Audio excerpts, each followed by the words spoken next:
얼마 전에 저희 지수 사모님이랑 강화도에 있는 만이산을 등반했습니다.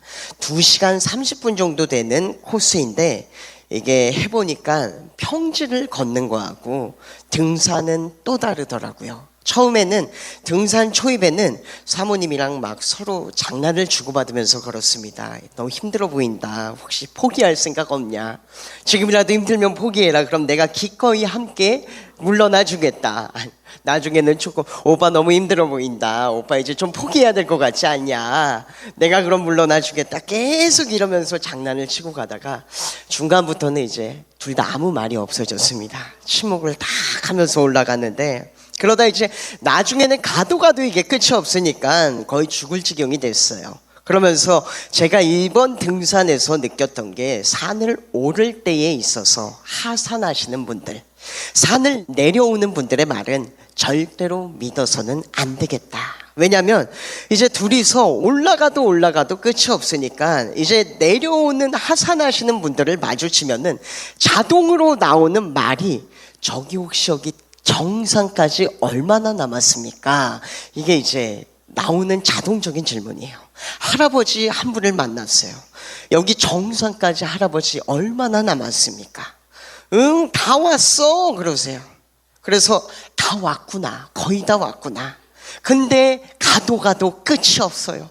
계속 올라가도 끝이 없습니다. 그러다가 한참을 가다가 아주머니 한 분이 또 하산하시는 분을 봤어요. 저기 여기 정상까지 얼마나 남았습니까? 이분이 하시는 말씀이 10분만 더 가면 돼요. 10분만. 그러세요. 아, 그럽니까? 감사합니다. 이제 10분만 더 참고 가자. 세상에 20분을 올라가도 끝이 나오지가 않아요. 그러다가 또 할아버지 한 분을 만났습니다. 저기 정상까지 얼마나 남았습니까? 이분이 하시는 말 10분만 더 가면 돼요. 10분만. 아, 내가 지금 헛것을 보고 있나? 분명히 내가 이 말을 들었던 것 같은데 그러고 나서 한 20분을 더 올라가가지고 이제 정상이 나오는 것 같아요. 그래서 그때 느꼈던 게 등산하시는 분들 말은 믿어서는 안 되겠다. 그렇게 해서 도착을 했습니다. 그리고 경치를 딱 보는데 강화도가 여러분 섬이잖아요. 주변에 물이 쫙 있고 이 섬이 이렇게 딱 고립돼 있어요. 그래서 딱 바라보면서 와, 내 모습 같다. 고립되어 있다. 뭔가 어딘지 모르게 고립되어 있는 모습이 참 내 인생 같다면서 이게 농담입니다. 그리고 이제 내려오는데 이게 사람이 참 재밌습니다. 이게 하산을 하는데 한참을 내려가다가 한 중간 정도에서 남자 꼬맹이 하나가 너무 힘들어하면서 저한테 아저씨 여기 정상까지 얼마나 남았어요? 제가 뭐라고 그랬는지 아세요? 10분만 더 가면 돼. 10분만. 그렇게 얘기를 했어요. 그래야지 이 아이가 끝까지 포기하지 않고 가는 걸 아니까 그렇게 얘기를 했습니다. 여러분, 이게 우리도 인생의 길을 감에 있어서 고난을 겪잖아요. 근데 보니까 보통 이 고난의 도착점의 끝이 얼마나 남았는지 모를 때, 혹은 아예 방향을 잃어서 지금 내가 어디로 가고 있는지 모를 때 우리는 몹시 힘이 듭니다. 근데 오늘 주제는 그럼에도 불구하고 그 순간에도 나를 향한 하나님의 계획은 여전히 계획대로 착착착 진행되고 있다는 것을 우리가 신실하게 믿어야 한다는 것입니다. 할렐루야. 이를테면 여러분, 성경의 출애굽기에 보니까 이집트의 바로가 등장합니다. 근데 이 파라오의 입장에서 국가의 모습을 봤어요. 근데 이집트가 세상에 이집트인들의 인구보다 히브리인, 유대인들의 인구수가 더 많아지는 것을 봤습니다. 자기 국가의 사람들의 인구보다 자기 국가 외의 사람들의 인구가 더 많아져 버렸어요. 그래서 명령을 내립니다. 히브리인들이 아이를 출산할 때 남자아이가 태어나면 모조리 나일강에다 던져버려라. 그러다 모세의 어머니 요게벳이 아이를 낳았는데 아들이에요. 그 아이가 모세입니다. 그래서 남자아이가 태어났으니 조마조마하면서 이 아이를 3개월 동안 숨기고 길러봤는데 이제는 더 이상 이거는 숨길 수가 없는 상황이 됐어요. 그래서 아기 모세를 갈대 상자에 실어서 눈물로 기도하며 지금의 상황을 한탄하며 나일강에 이 아이를 갈대 상자에 떠내려 보냅니다. 근데 이 갈대 상자가 여러분, 우리가 아는 것처럼 기가 막히게 나일강에서 목욕을 하던 바로의 딸 비티아 공주에게로 흘러갑니다. 그래서 그 비티아 공주가 상자를 열어보고는 남자아이가 있으니까 이 아이는 히브리인의 아이가 틀림이 없다. 그리고 이 아기 모세를 주워다가 자기 자식처럼 키우는데, 이제 고위층의 사람들은 아이를 키우면 유모를 두잖아요. 유모. 하필 그 유모를 고용을 했는데, 고용한 유모가 모세의 친엄마 요게벳입니다. 그래서 요게벳이 자기 친아들을 키우면서 삭슬 받고 키우는 일이 생겨납니다. 즉 여러분, 하나님의 계획에는 실수가 없으십니다. 요게벳의 입장에서는 지금 내가 처한 상황이 최악의 상황이요, 도저히 답이 없는 상황일 수 있습니다. 하지만 최악이라고 생각했던 그 순간에도 하나님의 계획은 한치의 오차도 없이 정확하게 하나님의 뜻과 계획대로 흘러가고 있으며 그 뜻을 이루십니다. 그래서 여러분, 우리는 환경을 보고 늘 걱정하고 상황을 보면 늘 불안해합니다. 하지만 그러나 그 순간에도 하나님의 계획은 조금의 실수도 조금의 오차도 없이 이루어지고 계십니다. 그러므로 우리의 믿음은 내가 지금 바라보고 있는 상황이나 환경이 아닌 하나님의 신실하심 위에 세워져야 합니다. 할렐루야. 제가 이전에도 한번 말씀을 드렸는데 은혜가 돼서 또 한번 말씀을 드립니다. 저희 필리핀에 있으신 오연창 목사님의 그 개척교회 하실 때 이야기예요. 아들이 하나 있는데 음악적으로 굉장히 실력이 있으십니다. 재능이 탁월했어요. 그래서 애가 음악을 하고 싶어 해요. 근데 음악을 하려면 여러분 뭐가 필요합니까? 우리 사모님 음악 하셨잖아요. 음악 하려면 뭐가 필요해요? 돈이 필요합니다. 맞아요. 돈은 이렇게 안 하나요? 이건가요? 이건 오케이잖아요. 이게 돈이죠. 이게 필요합니다. 돈이 필요해요. 돈이. 음악을 하고 싶어 하는데 이게 개척교회 목사가 돈이 없어요. 집안에. 그래서 거기 사모님이 아이들을 앉혀놓고 우리 하나님한테 학원비 좀 달라고 기도하자. 여러분 생각해 보세요. 이미 부모가 애들 학원비가 없어가지고 우리 학원비를 달라고 하나님께 기도하지 않은 그 상황 자체가 얼마나 초라하고 마음이 아픕니까? 그렇게 기도를 해보고 혹시라도 어디서 무료로 교육을 받을 수 있을까 싶어서 일산에 있는 학원마다 전화를 하는 거예요. 우리가 개척교회를 하는데 우리 애가 음악을 하고 싶어 하는데 자기 상황을 설명해 가면서 어떻게 교육이 안 될지 사정을 해봅니다. 한번. 그때의 부모가 내가 낮아져서라도 우리 애가 제대로 교육만 받을 수 있다면 하는 그 심정이 너무 초라한 거예요. 그러다가 하루는 주일이었어요. 이 오 목사님이 주일 아침에 성도를 태우러 차량 운행을 하십니다. 목사님들 많이 그렇게 하시죠. 차를 세우고 성도 한 분을 기다리시는데 차문이 열리더니 왜 모르는 분이 차를 타세요. 그래서 당연히 우리 사모가 여기저기 발이 넓으니까 새로운 사람을 전도를 했나 보다. 근데 왜 나한테 이걸 말을 안 했을까? 그렇게 이제 모르는 분하고 대화를 나누면서 이렇게 교회까지 운전을 하면서 왔어요. 근데 그분이 도착을 하더니 여러분 뭐 이런 일이 없을 것 같잖아요. 세상에 누가 모르는 사람, 모르는 차를 어떻게 내가 모르고 이렇게 타서 다른 데로 갈 수가 있나? 저는 그런 일을 실제로 목격하고 경험했습니다. 저희 어머니 박경숙 권사님이 옛날에 새벽 예배 때 다른 교회 차를 타셔가지고 그런 일이 있어요. 다른 교회 차를 타셨어요. 거기서 대화도 하시고 그러셨잖아요. 그것처럼 실제로 그런 일이 있을 수가 있습니다. 사람이. 근데 이분이 이제 해외에서 오신 분이에요. 그래서 이제 모르고 교회 차를 거기에서 타신 거예요. 다른 차를. 그래서 대화를 두 분이서 나누시면서 오신 거예요. 도착했더니 그분이 하는 말이 여기가 아닌데? 그러시는 거예요. 여기가 아닌데. 알고 보니까 해외에서 와서 주변에 뭐 아는 지인분 교회를 간다고 했는데 도착해서 보니까 교회 차를 잘못한 거예요.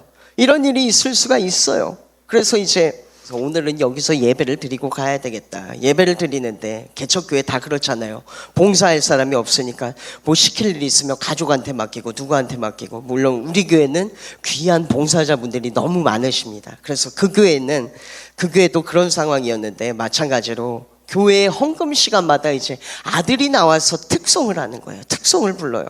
특송을 부르고 예배가 끝났는데 그 잘못 온 성도분이 목사님한테 한 가지를 묻습니다. 목사님, 아까 혹시 헌금할 때 찬송을 부르던 아이가 누굽니까? 목사님이 제 아들입니다. 아, 그럽니까? 그러면 혹시 몇 살입니까? 아들이 고3입니다. 아, 그럼 어디 대학 갈지 혹시 준비하고 계십니까? 계속 캐물어요. 아니요, 아직 잘 모르겠습니다. 그랬더니 이분이 하는 말이, 그럼 혹시 제가 독일 대학교에서 음악을 전공한 음악과의 교수인데 혹시 저 아이를 제가 한번 키워봐도 되겠습니까? 저희가 그럴 만한 형편이 안 됩니다. 돈이 하나도 없고 가정이 어렵습니다. 그랬더니 그분이 독일에서는 대학교가 무료입니다. 그리고 생활비나 집이나 그 외의 것들을 제가 다 책임질 테니까 그냥 저만 믿고 보내십시오.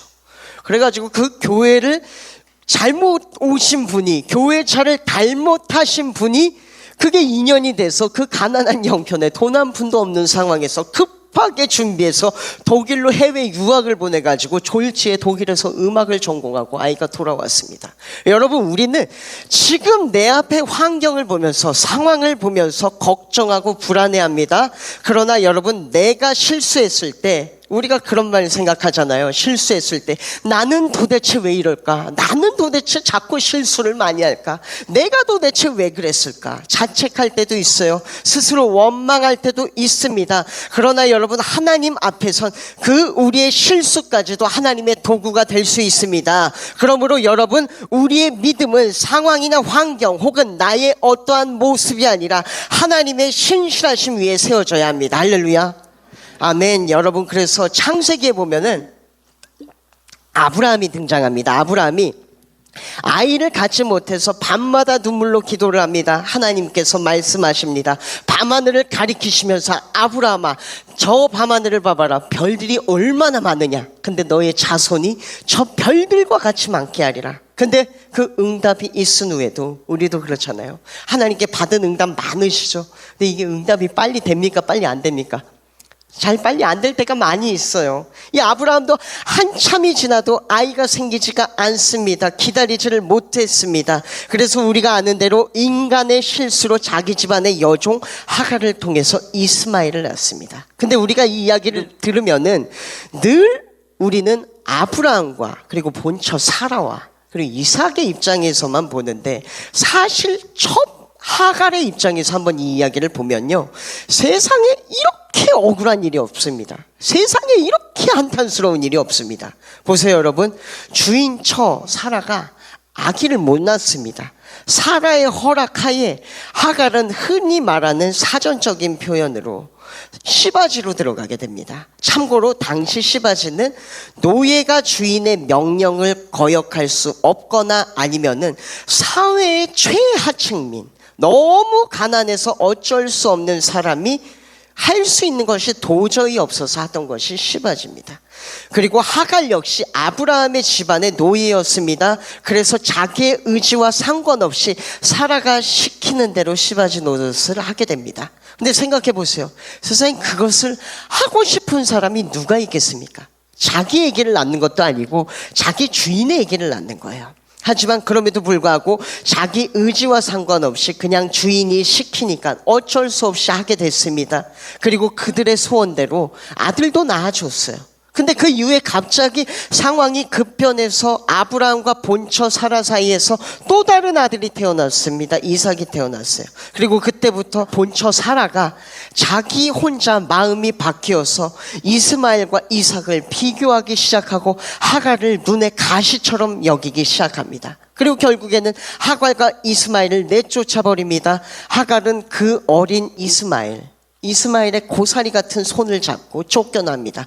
그것도 쫓아내는데 다른 데로 쫓아보내는 것이 아니라 아무것도 없는 광야로 내쫓아보냅니다. 이게 뭔지 아세요? 자기 손으로 직접 살인만 하지 않았지, 이게 죽인 거예요. 한마디로 얘기하면 죽으라는 거예요. 물 한 사발을 어깨에 지게 하고 그대로 내쫓아 버렸어요. 죽으라는 그 말입니다. 하갈 입장에서는 여러분, 세상에 이렇게 한탄스럽고 서럽고 억울한 인생이 또 없습니다. 너무나도 여러분 가난한 집안에서 태어났어요. 남의 집에 노예로 팔려갔습니다. 주인이 시켜서 너무나도 하기 싫은 시바지 노릇까지 어쩔 수 없이 했습니다. 그들의 바람대로 아들까지 낳아줬습니다. 근데 주인이 자기 상황과 자기 마음이 바뀌었다는 이유로 아들과 자신을 아무것도 없는 광야로 내쫓아버려서 죽음으로 내몰아 버렸어요.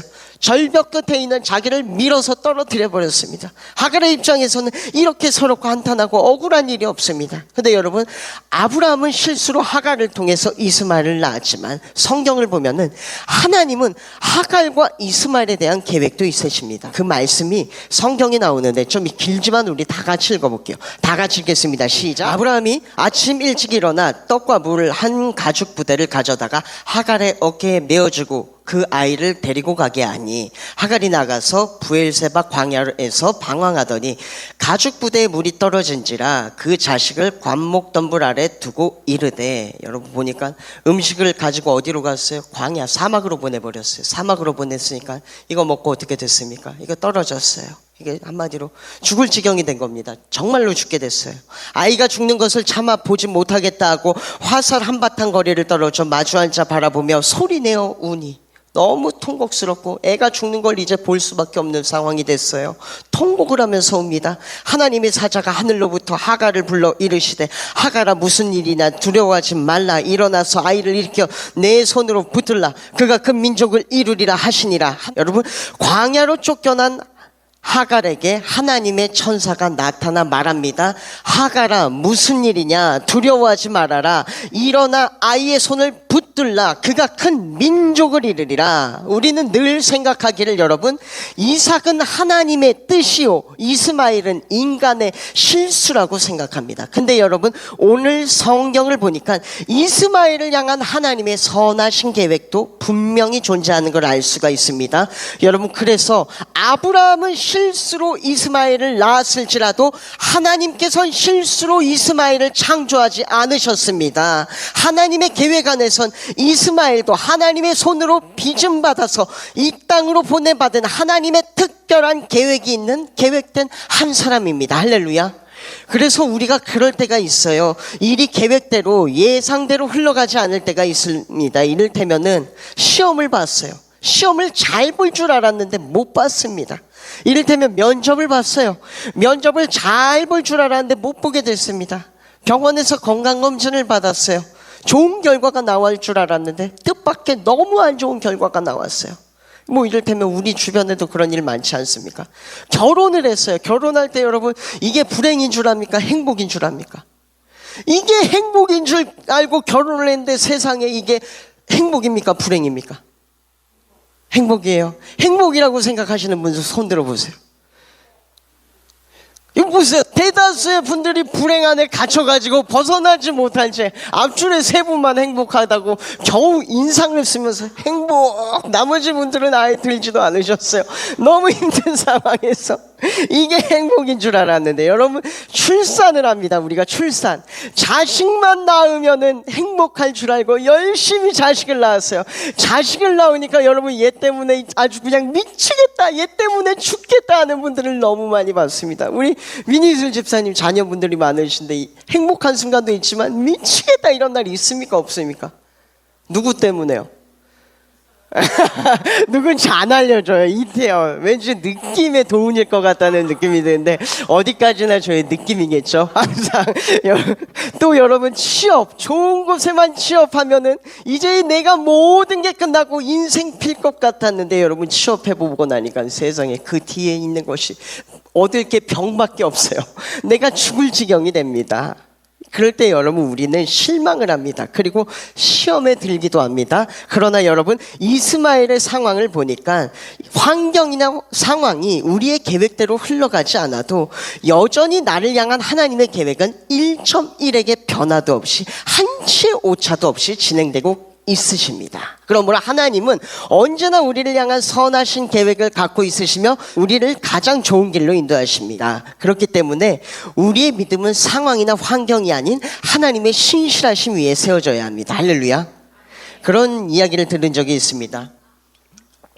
예전에 저희 교회에 계셨던 표인복 목사님을 통해 들은 적이 있는데, 흔히 우리 마음에 각별한 사람, 마음이 너무 잘 맞는 그 각별한 사람을 향해서 영혼의 친구라고 그래서 소울메이트라고 하잖아요.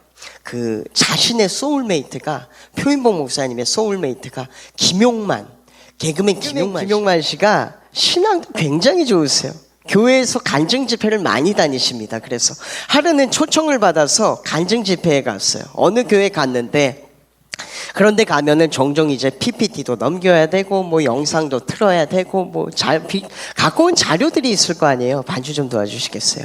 근데 사실 그것도 좀 아는 사람들이 넘겨줘야지 방송 사고가 안 납니다. 막 안 넘어가고 안 나오고 이러면은 참 민망할 때가 있는 거예요. 그래서 해줄 사람이 없어요. 근데 그래서 하기 싫다는 아들을 데려다가 혼을 내가면서 반강제로 같이 가서 그 교회의 영상실의 자리에 딱 앉혀놨어요.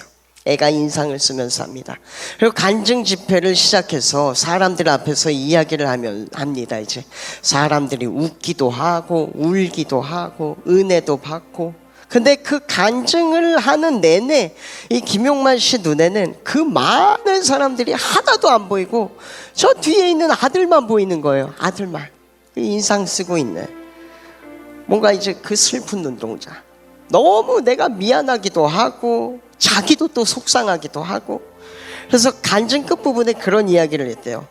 지금 내가 이러한 상황에서 아들을 데리고 와서 앉혀놨는데 사실 나는 아무것도 보이지 않고 뒤에 있는 저 아들만 보입니다. 내 눈은 지금 저 아들에게만 향하고 있습니다. 근데 그러면서 또 하나 고백한 것이, 근데 내가 지금 간증 집회를 하면서 또 하나 느낍니다. 위에 계신 하나님이 내 시선과 똑같은 시선으로 아들 된 나를 바라보고 계십니다. 나는 아들을 바라보고 있고 하나님은 아들 된 나를 바라보고 있음을 느낍니다.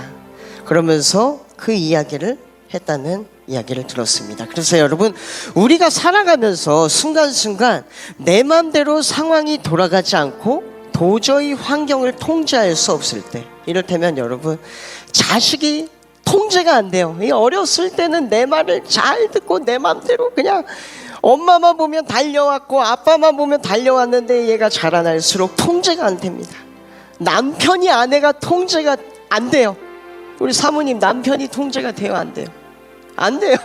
남편이 통제가 안 돼요. 그런데 여러분, 그때 기억하시기 바랍니다.